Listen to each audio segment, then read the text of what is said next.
2-ын 4-р тайлбарыг үргэлжлүүлэн хүргэе гэж бодлоо. За бензол нэг устрагчийн атомыг дараах функционал бүлгээр солиход үүсэх тухайн нэгдлийн нэр болон томьёог зөв холбох гинэ. За тэгэхээр гидроксилийн бүлэг агуулсан нэгдүгээрт нь гидроксилийн бүлэг, хоёрдугаарт нь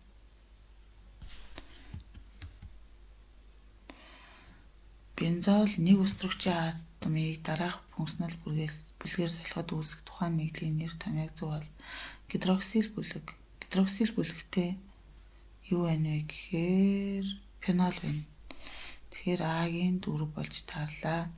Метилийн бүлэг агуулсан нэгдэл юу байна вэ гэхээр толуу бол буюу B-гийн 1 болж таарлаа.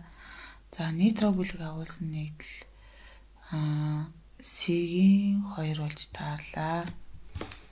За тэгэхээр дараагийн дугаарт нь бол юу гэсэн бэ гэхээр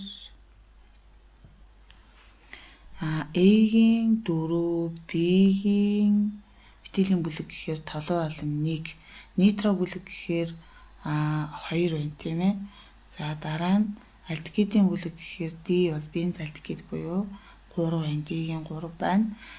Карбоксилийн бүлэг агуулсан нэгдэл гэхээр сом буюу 6 байна гэсэн үг.